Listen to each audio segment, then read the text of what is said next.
Hey, this is a part 2 of our first ever 2-part podcast with Daniel Agar. If you haven't listened to part 1 from last week, I would suggest doing that now so you have a little bit more of an idea of who Daniel actually is for a start, but he had a lot of great stories then. Otherwise, we're going to jump straight back into part 2.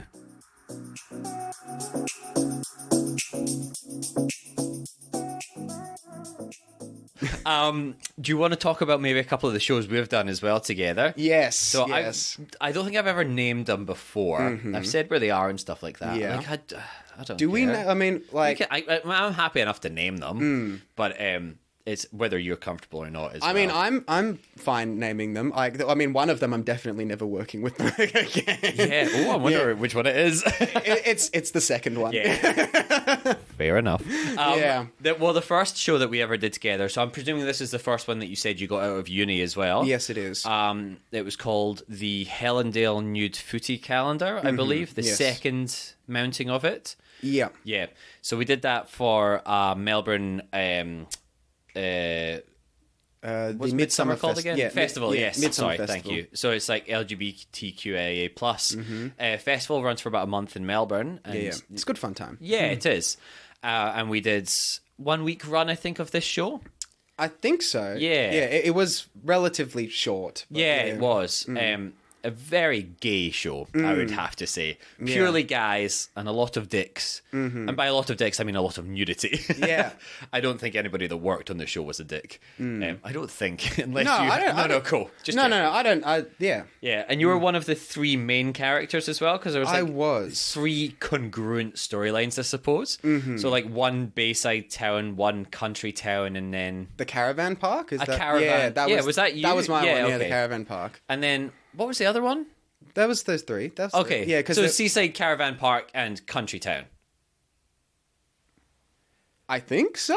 Anyone that was in this show, call in now, because I cannot remember. Because there was the one that was the footy calendar. That was Yep. that was one. That was the countryside town. That was Yep. the countryside Yep. town. Then there was the other one, which was like the kind of high schooly one. That was also that one. Was that also Yeah. that one? Because then there was the Caravan Park, right? And then there was the caravan park one, which is Where you killed a man. where I killed a man. Yes. Yeah. Sorry, spoilers for anyone Yeah, that might but- want to see this show. Yeah, if it's going to have its... I think they did another remounting of it. did they? I think so. I mean, it sold very well. I mean, Yeah. for obvious reasons, a lot of creepy men went to go and see that show, I think. Which I think also kind of leads us into one of our stories, unfortunately. Oh.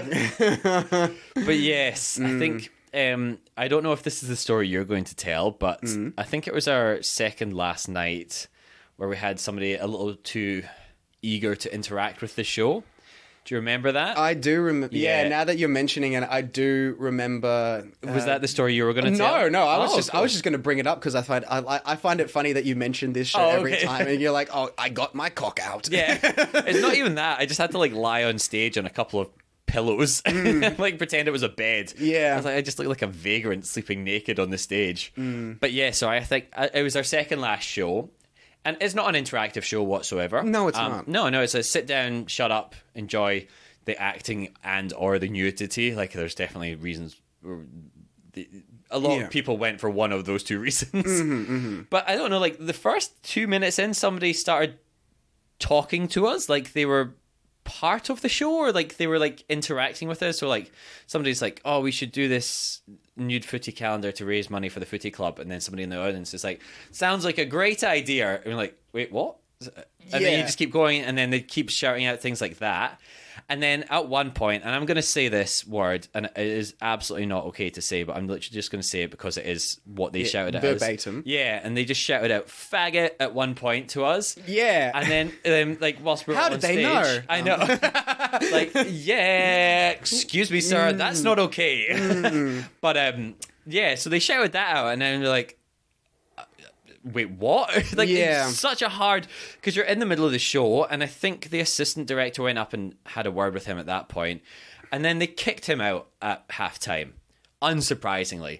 But then he was like, no, I'm gay, so I'm all right to say it. If you kick me out, that's homophobic. And I'm like, No, that's not how this works. This isn't the Rocky Horror Show. No. There aren't scripted call-outs that Also, you can don't shout that out in the Rocky Horror Picture Show as well, please. I mean, if you're going to see it at the Astor, that's the space for it. Is that okay? Good. That's good to know from now on. Yeah, because there is scripted call-outs for the Rocky Horror Show where it's just. I was more meaning don't use that word. Oh yeah. No, well that word is definitely not in there. Yeah. Oh, that's Do cool. not call out that word at a performance. But yeah, that's cool. I need to go check that out. The Astor, beautiful cinema in Melbourne as well. Everybody should go and see more films there. It is great. But yeah, like that fucking stuck with me. And then I'm like, oh, theatre's meant to be like a safe space, but people can just interact with you however they want. Yeah. That made me feel a little less comfortable in that show after that, I'll be honest with you. Yeah. Good thing there was only one more show after that. One more show after that. Yeah. And then I think, after that I was like, theatre's a bit weird. Like that was my first sort of taste of like, theatre's strange. But then, we went on to work together after that. What, like maybe 2 years after that?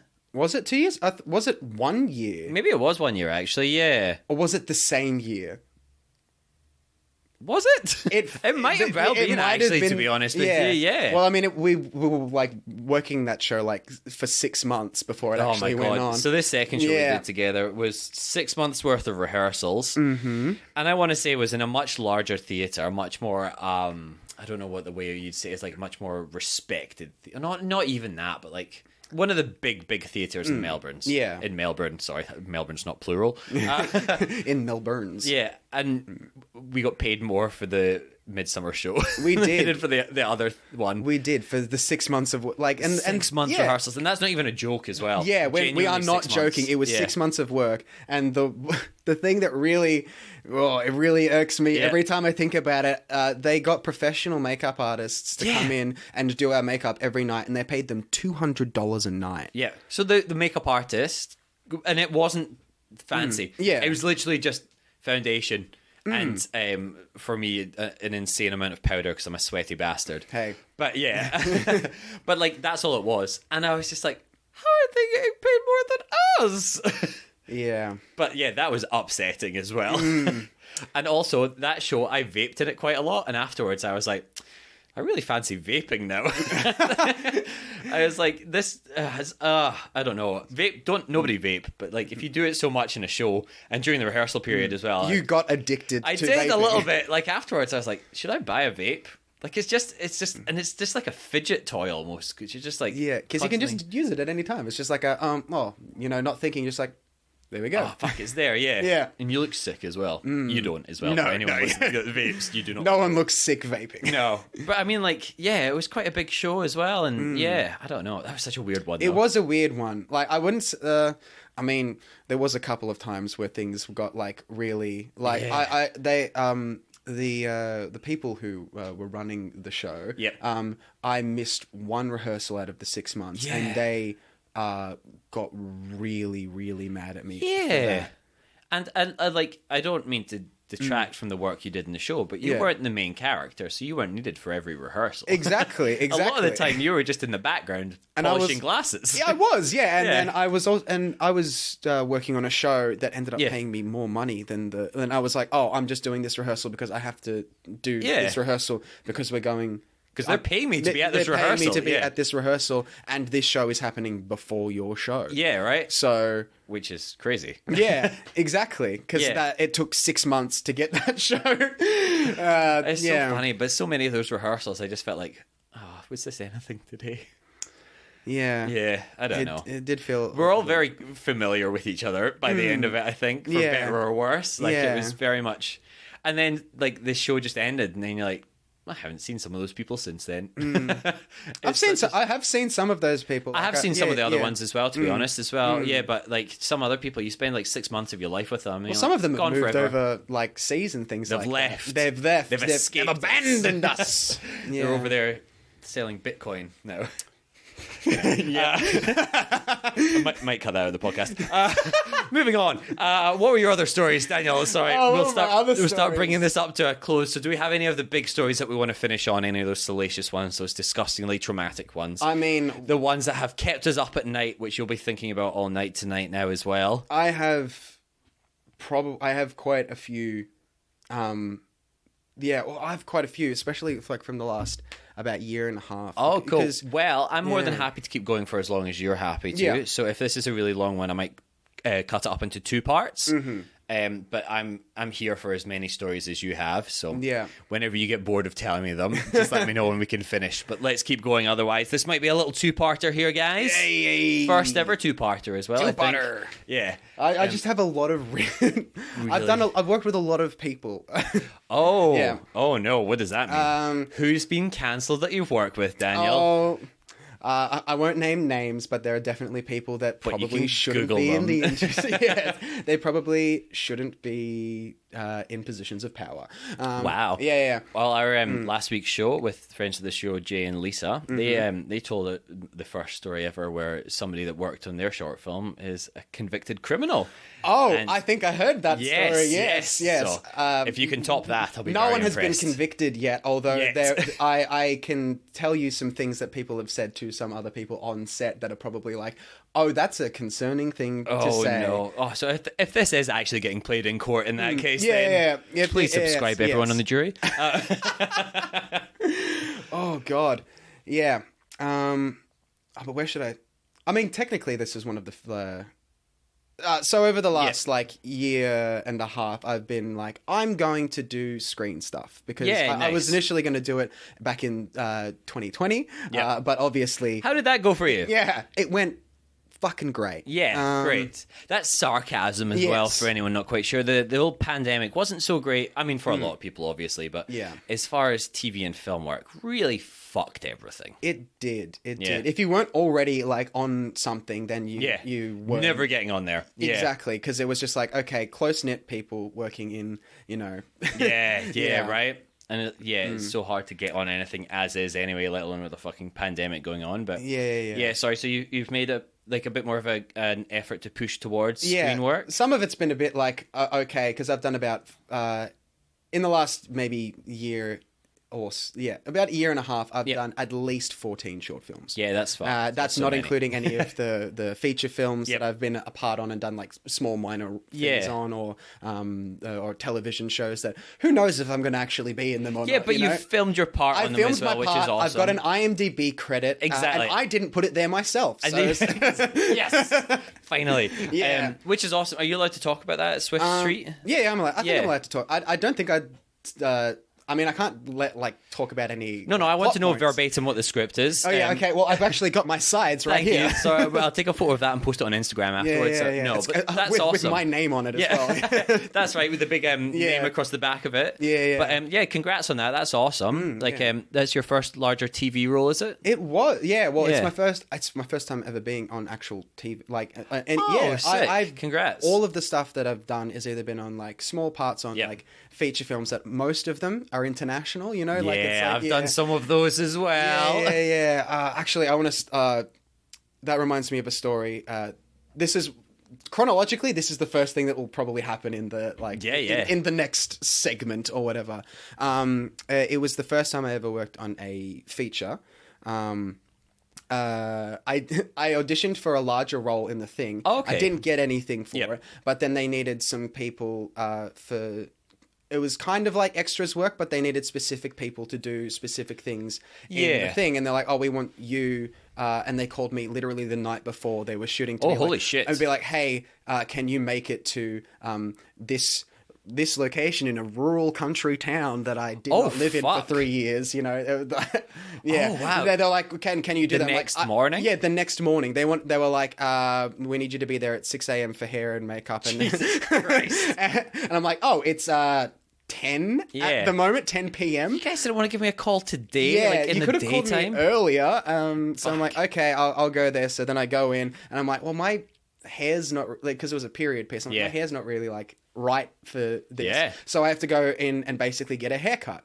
Wonderful. And so we go there, and because it was shooting in the middle of summer, it's very hot. Yeah. I go there, I get there in the morning, they start cutting my hair and doing things, and I'm just like, ow. That's starting to hurt the back of my head a lot. Because they're using clippers and like basically buzzing the back of my head. Even still, that shouldn't be hurting your head. It shouldn't be hurting. Yeah. So I'm like, it's probably nothing. It should be fine. And then I'm like, okay. And then we go to set, and it's like it's long hours on set. Yeah, right. Most of it was out in the sun as well, so it was just basically Wonderful. putting sunscreen all over my Yep. body. And then at the end of the day, we're all finished, we're all done, and I'm like, oh, okay, good. And I'm like, the back of my head is starting to sting a little bit. Fuck. And I'm like, okay. And then I'm like, ow, it hurts to touch. Like, I start touching Holy the back shit. of my head. I'm like, oh, okay. Oh, why is that like scabs? Is that like dried blood on the back of my head? So what happened was the hairdresser cut open the back of my head with the clippers. What? Didn't tell me about it. It started to get irritated, and then it got infected. Oh my god! Yeah. So the back of your head got infected? The back of my head got infected, and I had to take some things to... fucked. Yeah, it was... How much longer were you on the shoot for as well? Just 2 more days. Right. Yeah. So, Did you see that hairdresser again? No, because my hair was already like... They disappeared. Like everyone else in your life that's fucked you over. Exactly. In the They're performing there arts and then industry. they're gone. Yeah. I'm just here to ruin this guy's day. Exactly. But also just let you know so you can clean it. I know. That's it was so weird. And because I had to put sunscreen on it to stop it from course, getting burnt. yeah. So it was not only was it bleeding and like there was like mixing in with sweat. Open wounds. Yeah. It wasn't a fun time. No, that fucking sucks. And that was my first time on like a proper film set as well. So it was like a... Isn't it nice, those memories, isn't it? I know, yeah. You think when you start making it to larger and larger productions, you're like, nothing's going to go wrong here. And you're like, no, everything's fucked at every level. Oh, yeah. Like, from the top all the way down to the bottom, everything's just constantly fucked. It's amazing anything ever gets made. Genuinely. Like, I'm always amazed by that. But also like, there's problems everywhere. None of this is good. Yeah. Why do I want to be in this industry? I know. I've learnt over the last year and a half, I've like boiled it down to like a bit of a science. Yeah. It's 30. It's like 30, 30, 30. There's 30% of it that just doesn't get met. Like you do it and then it just disappears and you don't know what's going on. Sometimes for the better. I'll be honest with you, and I'm sure you've done your fair share. I've done my fair share of student short films. I'm happy for that to be lost in the ones and zeros. That hopefully never surfaces. Absolutely. And then there's another 30% where it either they ghost you, or it gets destroyed in the edit, so it's really unusable. Yeah, and that happens a lot more than you'd think. Because you feel like you do a really good job on the day, and then you watch it back, and you're like, what the fuck happened here? Yeah, and it's like... You're trying to process, like, is it something to do with me? And then there's so many fingers in the pie, like it's impossible. This is a good lesson for any upcoming actors, even established actors, I suppose, as well. Like, you are so out of control of what gets put out there, even if you are like the lead role in something, or you are like on stage. It's a little bit different, but certainly on film, like there's so many other people in control of what actually is made after you've filmed it as well, or what's put out or produced. Like, it's fucked. Yeah, it's a team effort. So it's like everything. It really is. It really is. You can't go into this industry like alone. No. And there's a lot of people that try to do that, and then things just go bad. And that'll get into another story later. Oh, wonderful. And then there's the other 30%, which is like, that's the bread and butter. That's what you want. That's why you do the thing that you do. What's the final 10%? What's the final 10%? Yeah. Is that people like they say, I'll promise you the world, and then they end up just being like, sorry, I'm in jail now. Honestly, probably, yeah. Because genuinely, sometimes people are like, this is great for you, we'll have you do this, we'll fly you over here, and then sometimes you just never hear back from them. You're like, what the fuck just happened? Yeah. Like, I was putting my life on hold, I was getting ready to like fly over to Thailand in a couple of weeks. Like, it's so strange, certain people. Yeah. Being left on hold is like really like it's one of the worst feelings. I've been left on hold so many times, and they're just like, we may use you, we may not use you, but you need to keep these dates available for the time. And I'm like, sometimes I do, and like, I'm like, okay, I do, and then like, it's never been like, I've never had a time where I've been on hold and then they've used me. I know. Me neither. But then as soon as you book something else in for that day, they're like, all right, we need you, and you've actually been promoted to lead in this TV commercial. And you're like, You motherfuckers, you knew that, right? Yeah, you knew that. Exactly. There's a saying in stunts that as soon as you book a holiday, that's when you get your work. So like every single time you book a holiday, that's when you'll get booked on a job. So make sure you get that travel insurance. I know, right? And also, if you can, make sure that the production pays for your tickets, so you go there a little bit later. But production can sometimes cover that. That's why I'm very happy that the strike's are over, because American productions do that a lot more than Australian productions. Woo! Yeah, it's nice when they look after you sometimes, to be honest. Well, we have labour laws over here, so they have to follow them. We do, don't we? Which is also lovely, Yeah. I'll be honest. Very happy with them. America, less so. And a less safety laws over there as well, but we won't get into that. Yes, that's a whole other kettle of fish. Yeah, especially from the stunt side of things. But yes, sorry. We'll move on from some of that stuff. Yes. Were there any other ones as well that you were wanting to chuck in there, or are you wanting to move forward with any of the other stories that you had? Any more of our TV or film ones? Yeah, that's where I was sort of moving on to. Yeah, there was a web series that I like, because I've done you do like a whole bunch of student films and things like that, and then and they're like, oh, okay, it's time for web series. I'm being promoted to web series now. Yep. And it's like, okay, so the very first web series I did. It's still yet to be released. We shot it last year. I'm not going to name the name of it because I'm not even sure if it's going to see the light of day. Yeah, that's a big thing, isn't it? I've seen I've seen some of the things that have come out from it, but that's promising. Yeah, it is promising. Like they're getting made. It's just that they're not going to. I don't think they're going to go anywhere. Yeah, I mean that's a lot of web series as well, isn't it? Unfortunately. Yeah. But working on it was a bit of a nightmare, and I'm not gonna lie. Yeah. What was it? Are you allowed to say anything about it? I'm not going to say anything about it because I feel like, it's things. There's still some footage that I might want to get from, like, because there's still, you don't want to burn that bridge. I don't want to burn the bridge just yet because there's like one or two scenes in it that I'm just like, I would like to grab that, but I don't think the rest of it is good. Fair enough. I mean that happens all the time as well. And they promised, it's like, it was one of those ones where like they promise you the world and then they lie about things. That sounds about right.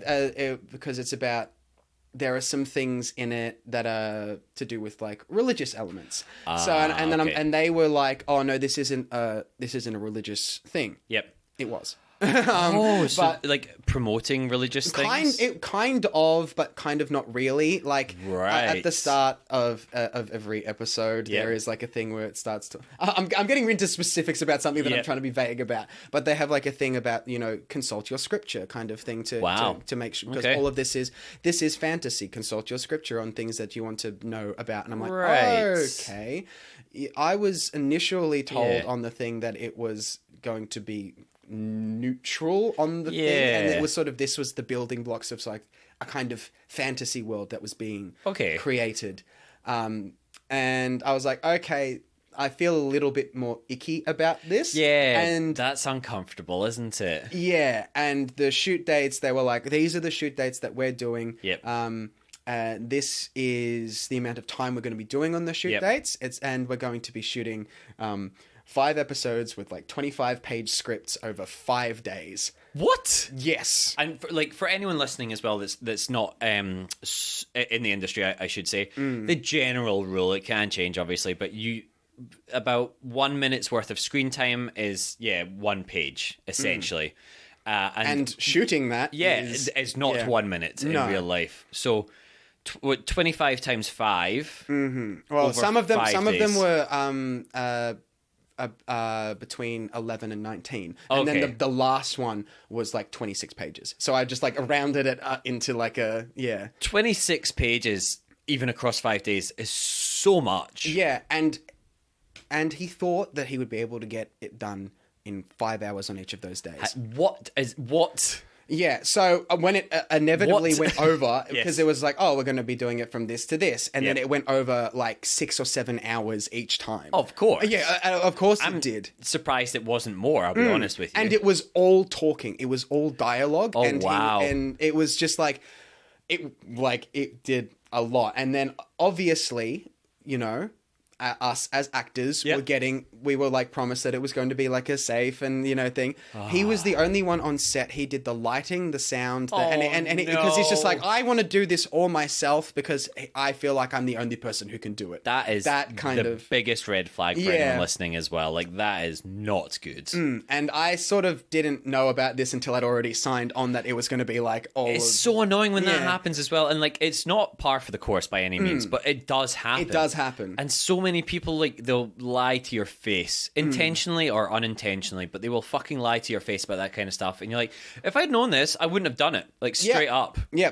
There have been a couple of ones this year that I've definitely been like, you should probably that is a bit of information that you have left out. And now I am here on set, and now we have to. And I'm like, I don't want to walk because that's I don't want to do that. Don't put me in that position where it's a possibility where I want to walk. Like, and like, it's such a shitty thing.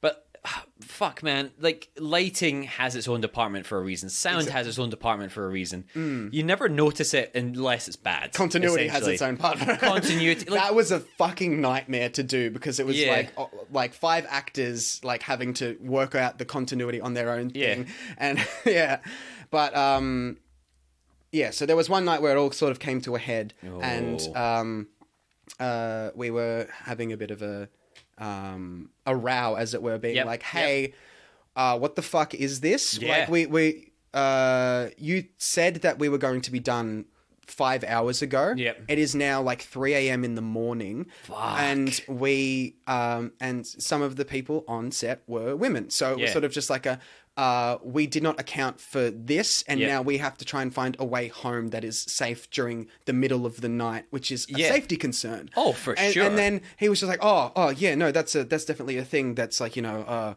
that is an issue. I could help with that. I could be, you know, I could drive you to places that you need to go because that's a thing. Wait, it gets worse. Oh, fuck. I could get you to the places that you need to go. I can get you anywhere. It's fine. You don't have to worry about safety kinds of things. Like, I'll get you home. Don't worry. It's not going to be like the movie Death Proof. You're going to get home. Oh, well, that makes me even more worried now. Yes. And he sort of said it like a joke. He's like, it's not gonna be like the movie Death Proof. What a weird movie to reference. Exactly. As well. A movie about. If people don't know the movie Death Proof, spoiler alert. Spoiler alert. It's about a stunt driver who drives women home and then kills them in his stunt car. Yeah. He stalks them as well. Like, he picks them out and he follows them, and like, all over bad guy, essentially. Yeah. So, I wouldn't say that to a person that essentially you don't really know. Yeah.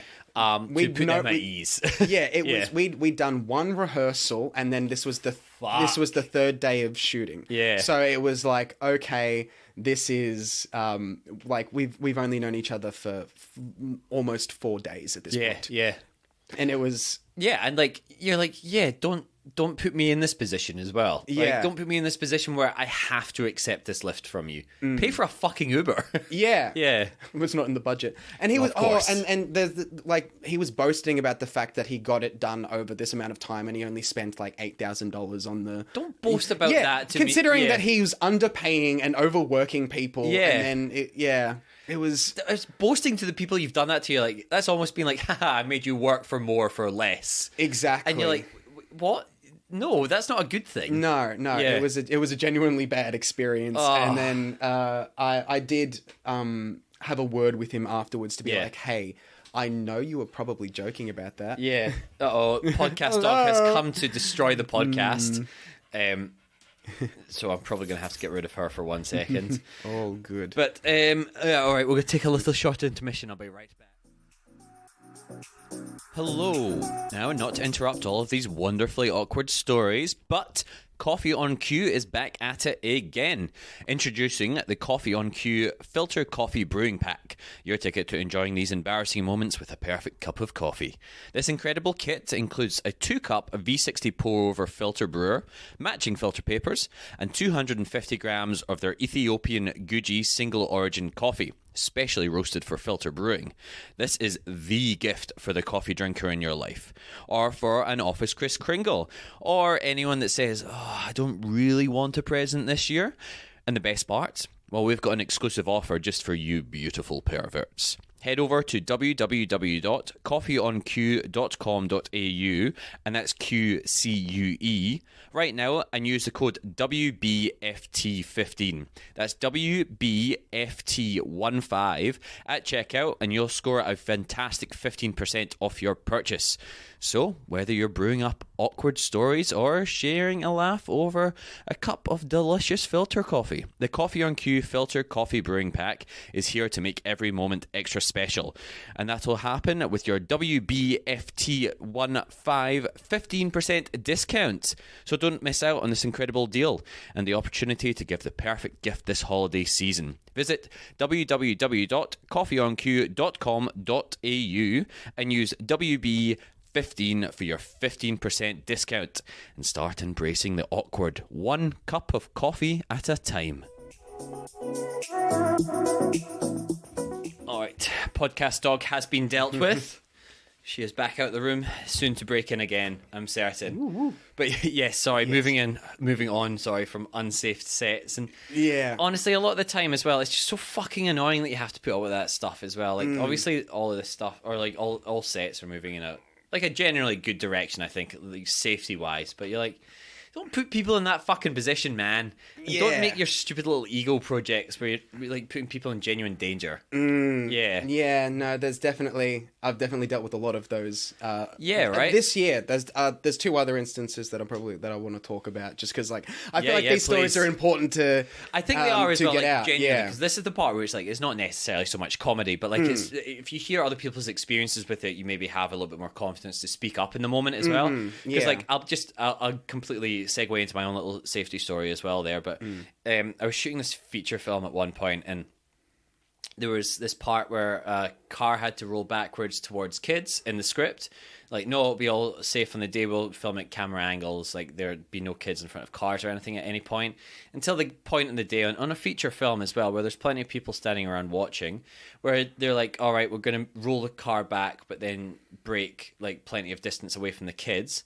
And you're like, no, you didn't say that you'd have that at any point. And like, it was surely there's ways around that with camera tricks, right? And stuff exactly. And you're like, never put kids in danger. But they went ahead and like in the moment, like it was there's such long days. Like it was just back to back days, and you're just like in the moment, I was just like, this isn't good. But like no one else really spoke up, and I don't know, like I didn't really feel. Like it felt wrong, but I didn't speak up in the moment about it. But I was like, in hindsight, I was like, no, that's fucked.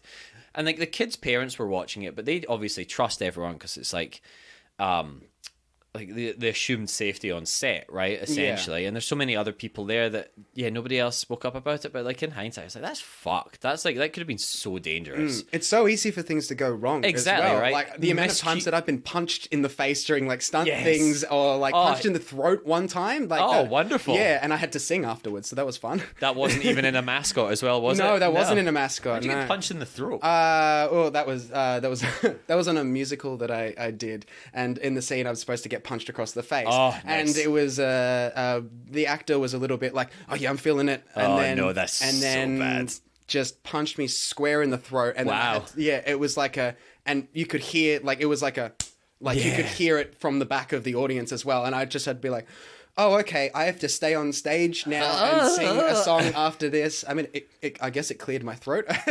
Sometimes, do not do this to clear your sinuses. Do not punch yourself in the throat. Yeah, like I get punched by accident sometimes in the face for being a stunt performer, and I'm like, well, my sinuses feel a lot better now. Yeah. But then also, I was like, I'd rather not get punched in the face. And then you're also like, ow, I've just been punched in the face, and now my face is swelling a little bit. Yeah. I had one TV show that I did last year where one of the guys kept almost punching me, but I was wearing a baseball cap, so he kept punching the top of the peak of the cap, and I was like, I'm really happy this cap's on my head, because otherwise it's the distance. It is, right? Because like it's hard to judge, and especially if you haven't trained a lot for it as well.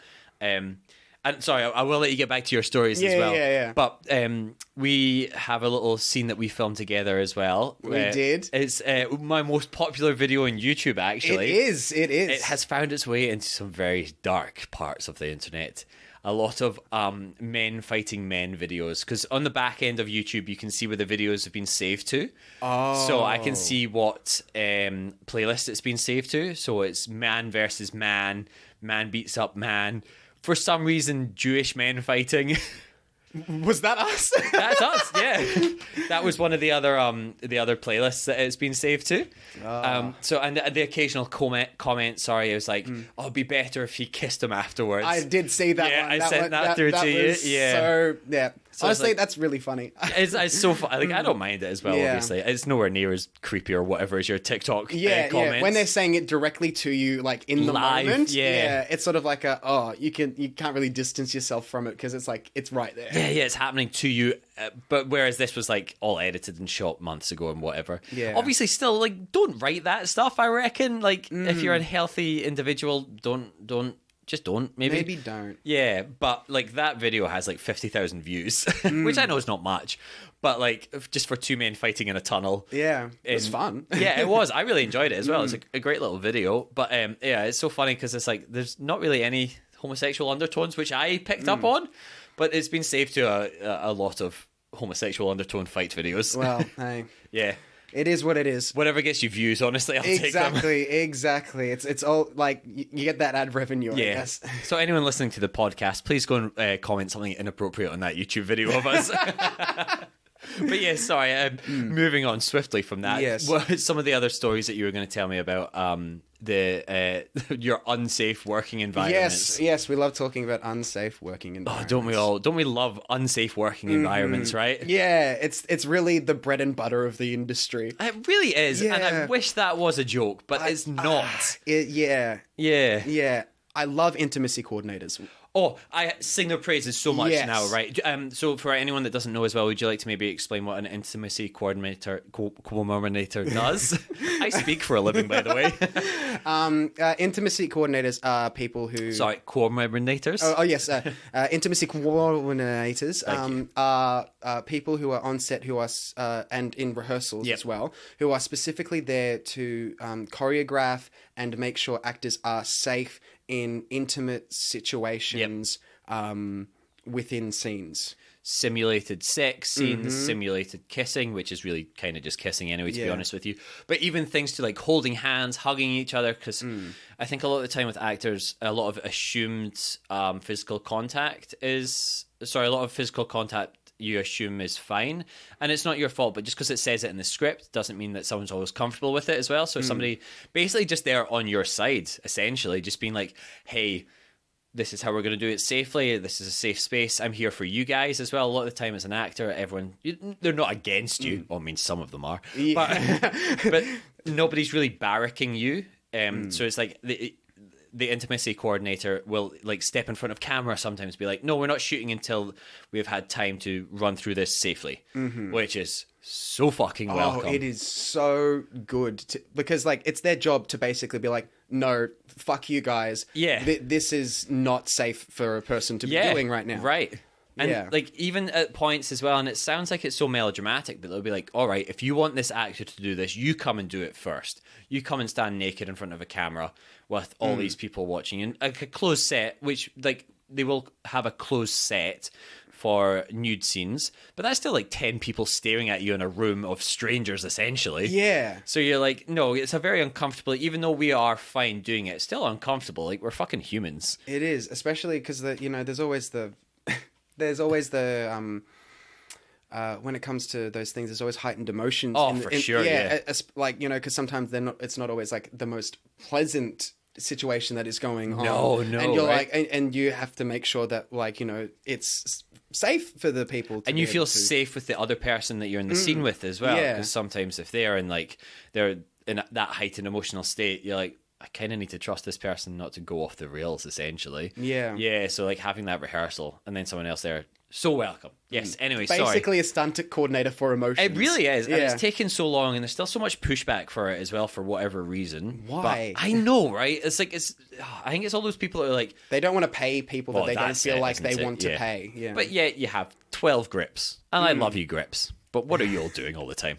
Gripping. That's fair enough. Yeah, a lot of the time just gripping onto things. Yeah, just holding something in place, to blocking the light for 5 hours. Or they're like this tree's not real. Can you like hold it up for 5 hours? And like, yep, we can do that. Yeah. Yeah. Anyway. Unsung heroes, but Oh, they really are. I didn't mean anything disparaging against Grips as well. If this gets played in a court of law as well, I love you, Grips. Yeah. But yeah, sorry, you were saying, so intimacy coordinators are much more welcomed and really just a thing now as well. Yeah, but they're like a lot of low budget stuff. They're like They do not have them. yeah, and even stuff that's like maybe it's not like it's in like the tens of thousands of for their budget and things like that. Yeah. And sometimes like writer directors are like, oh, we want to do this, this, and this, and then they don't get an intimacy coordinator. Yeah. There was one that I worked on earlier in the year where they wanted to have an assault scene in the and it was when I'd gotten the script, it had been taken out, but then I talked to people afterwards, and apparently the writer director was like, "Oh, this is something that I want to have because I want to show that they were like, I want this to be shocking and I want people to be affected by it emotionally." But it's like, one, you don't have an intimacy coordinator, and two, this is something that is intensely triggering to people who have experienced it. Oh, and for sure.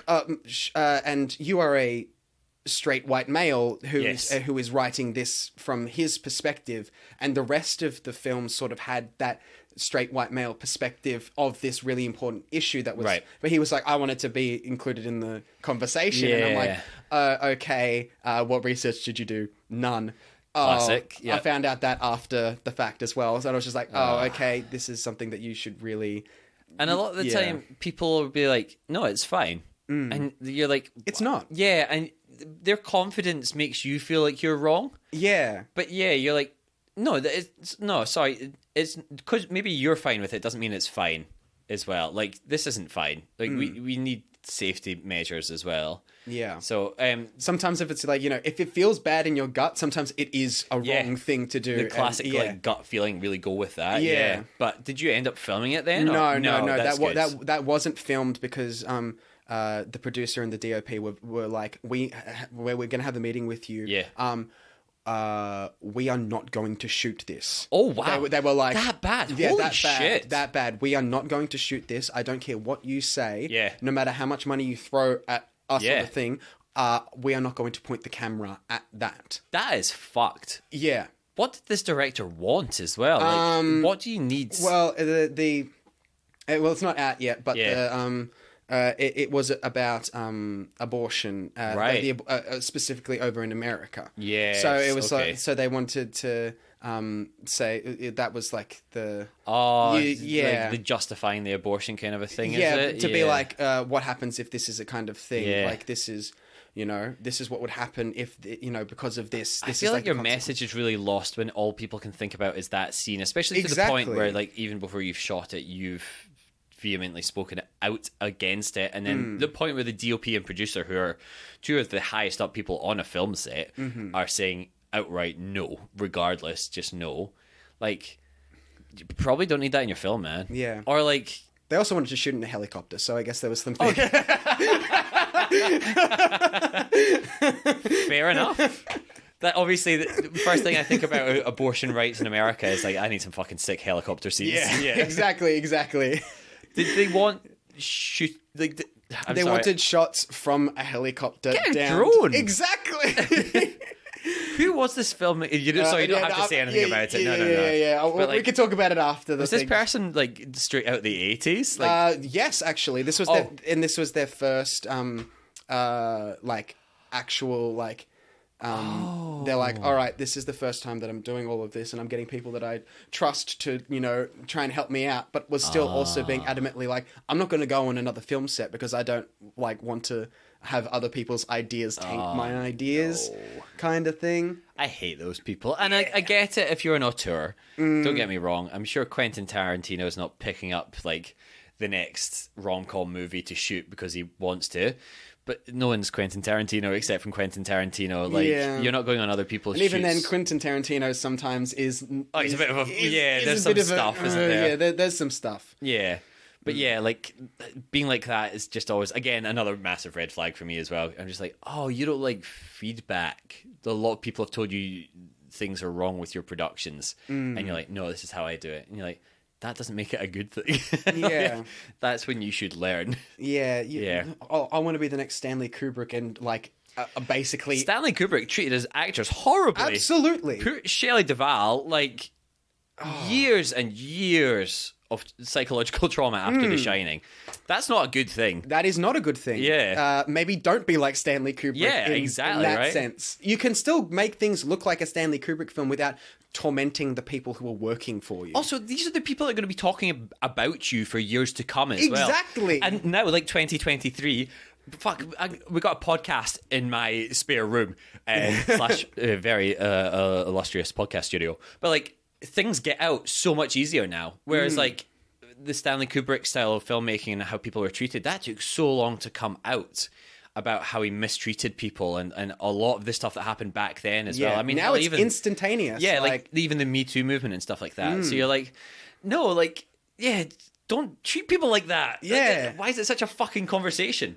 Anyway, sorry. You're gonna the 80s, am I right? Yeah, fucking 80s. Nothing good came out of there, including myself as well. I'm born in the 80s. Yeah. I'm sorry. Any other unsafe sets, or can we start bringing this podcast to a close? Because I am getting worked up into a fury now, Daniel. I don't think. I do have another story. It's not an unsafe That's set totally per fine. se, I would but it is be. still also a bit of a frustrating situation. Because it's like we've all worked on short films that have like been like, oh, we're gonna do this and this, and they're like, okay, great, cool, it's fine. You're like, it's probably not gonna be, the best, but like, I'm gonna do it because like they're paying me a little bit of money, and I'm, maybe I'll get some good footage. Oh, for out of sure. It. Yeah. Every now and again, you meet some great people on there as well. Yeah, and sometimes they turn out to be like really, really good. Yeah, exactly, right. And if it does pay a little bit of money, I'd rather work on that than a barista for a few days. Exactly. So, yeah. Exactly. Yeah.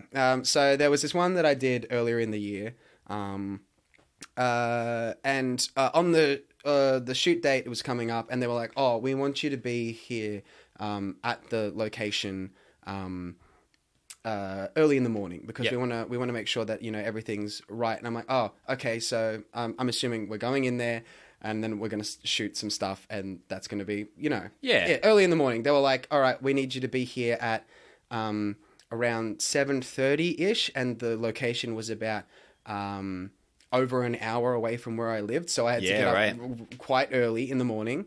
And then I'm like, okay, got up, got there, got to set, and the first thing that they said was like, all right, cool, so you can just sit down there and wait. We're not going to need you just yet. And I'm like, oh, okay. What did you need me here for? And I'm like, oh, we've got some changes to the script that we wanted to hand you in person. And I'm like, what? And then I'm like, okay. And like, yeah, no, well, you're not scheduled to be on camera until about 12. What? Yeah. And I'm like, and I was like, oh, okay. I'm here at 7:30 in the morning. And then I literally, I was like, okay, I just want to let everyone here know, because this is like this is like their first big short film that they've ever had like professional actors on and things like that. And I'm like, if you did this in the industry, you would have actors that walked. Yeah, because I'm doing this out of the goodness out of my heart, and it's a learning experience for both me and you. Yep.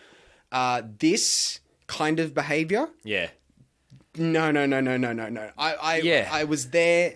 I had to get up early. I wasn't needed until midday. Yeah. And it was for one shot, and then I wasn't needed again until like 2. Oh, fucking hell. Yeah. And then after that, they because they had multiple locations for the thing, they changed the second location and didn't tell me until the day, and they wanted me to drive the some of the cast and crew to location in the city during peak hour. Oh, fantastic. So everybody's favorite type to drive. Yeah. And they're like, oh, yeah, you can just find a park in the city right next to right next to this specific location. Yeah. And I'm like, Man, sometimes short films, and I'm like, bless you for trying, but fuck, organize it better. Yeah. Yeah, and like that, nothing shits me more than being called and not needed for something as well. And you're like, oh, wonderful. So I just won't be anywhere comfortable. I won't have anyone to talk to. It'll just be me sitting in a room by myself. I could have been sleeping.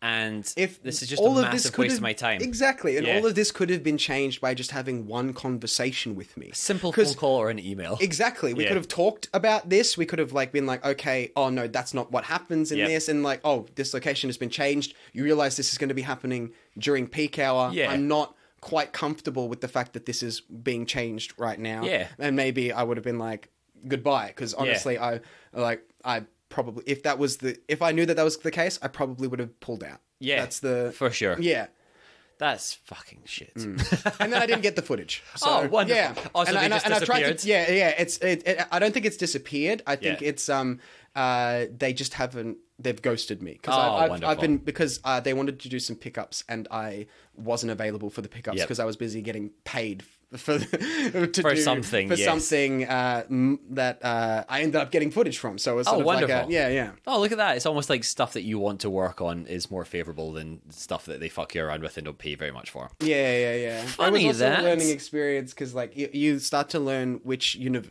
I've worked with all of the universities this year. I've worked with I won't say all of the names, but I've worked with every university, and I know which ones are the ones that are like when I see it, I'm like, I'm never mentally blacklisted. Mentally blacklisted that one.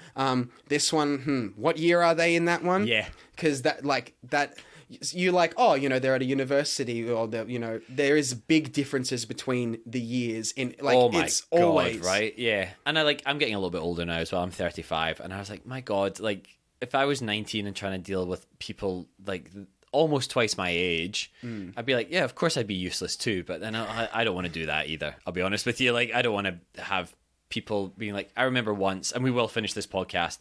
I did this. I promise we will fucking finish this podcast. I did the short film. Web series once, years and years and years ago for one of the universities, which I will also never work with again. I don't even know if they do a film or TV course anymore, to be honest with you.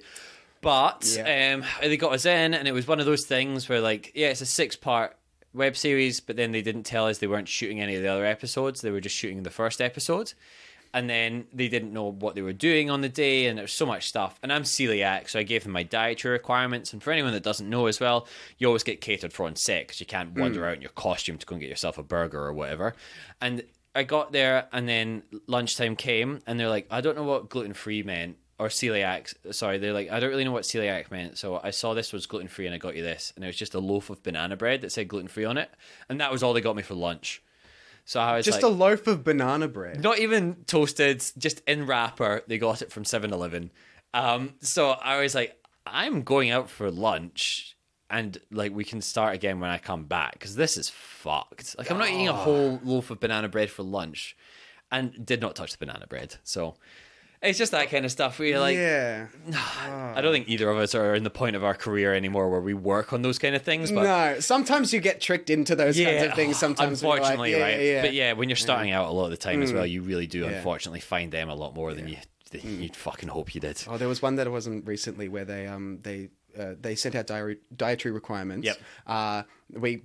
All of the actors gave back their dietary requirements, and I know this because I talked to one of the actors that ended up having an anaphylactic reaction because someone had put walnuts into the thing, and they had to obviously. That's so important. I know, and they were like, they were like, we're sure that we looked at the things and we didn't do that. But I'm like, you fucking didn't. Well, obviously you didn't, because I talked with them and said. Like, hey, are you all right? Did you obviously you let them know because this is a serious situation. I'm like, I let them know, no nuts, and then. Generally, as a rule, usually, there is no nuts on set. Just in case. Or if they are like, if they're like, okay, everyone knows where the nuts are, and they're quarantined away from the rest of the food. That's fucked. That's properly. Going back to safety on sets again. Safety on set. Yeah. That can be the running theme for these, I think, now 2 podcasts that we've done together. But I will say thank you so much as well, Daniel, for coming on. Being our first 2-parter as well. And we have spoken for coming up 2 hours now, so very impressive. Oh, wow. Which is, again, like, very happy that you've done the podcast, but very sad that you've had all these experiences as well. Well, hopefully this was like, you want it to be like a learn from my exactly, misdeeds. And hopefully cathartic for you as well, just to put them out there. Hopefully. Oh yeah, I mean, I feel great talking about this stuff. Good. Yeah. I'm very happy to hear it. But where can people find you as well if they want to follow you? I mean, obviously TikTok star right here. Obviously TikTok. You look up Agar Actor Life or Totally Not Daniel Agar. That's the. Are they the 2 different ones? No, they're the same one. It's just that because you can change what it like. Both of those searches will lead to me. Oh, cool. Oh, sick. Yeah. All right. Well, this will all be on the show notes or in the show notes as well, I should say. Yep. Yeah. And then Instagram and stuff as well. Instagram, you can follow me at Daniel_L_Agar. I've got a music page. Look up Daniel Agar Music. Oh, sick. Is that just a .com or? No, that's I mean, it's a bunch of. I've got like a Bandcamp that'll lead to. Yeah, awesome. A Facebook page that sometimes has music on it, but you know. That sounds like Facebook pages. Yeah. You know how it works. I've also got. I guess I've got a Twitch. No. I don't really like. Yeah, I don't really like. I try to go on it at the moment, but look up The Mightiest Chicken. The Mightiest Chicken. The Mightiest Love the name. Chicken, yeah. Is that Jared Padalecki playing Halo then, is it? Look, I did. That was the initial gimmick. It was.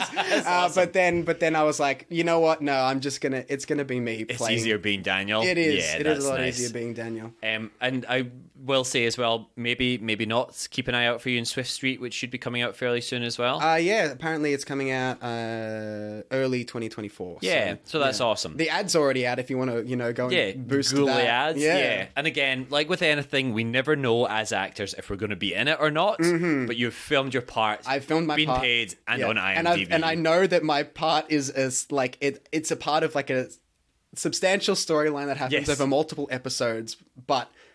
Who knows? Again, who knows? Exactly. Who knows?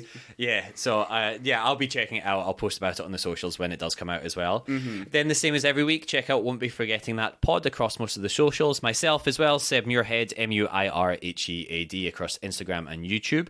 Actually, you can go and look at YouTube, Daniel and mine and my fight as well. That's quite a fun little thing. If you did enjoy the episode, do please rate it, review it 5 stars. Write anything in the comments. As long as you review it 5 stars, you can write something weirdly sexual or something really mean as well. Why not? Yeah, you know what? That even better. Yeah, exactly. Actually, I encourage that. 5 stars and then write some really weird review if you can, please. I have just started up a Patreon as well, so that'll be linked in the show notes. I would love to stop losing so much money doing the podcast, and then maybe one day make money doing it as well. Hey, it's the way to do it. I know, one day. But if you have money to spare, I know it's fucking tough times just now, but a couple of dollars would really be appreciated. But then I have to say as well, thank you, Daniel, for our first ever 2-part podcast. Yay. Well, love to be here. Thanks, mate.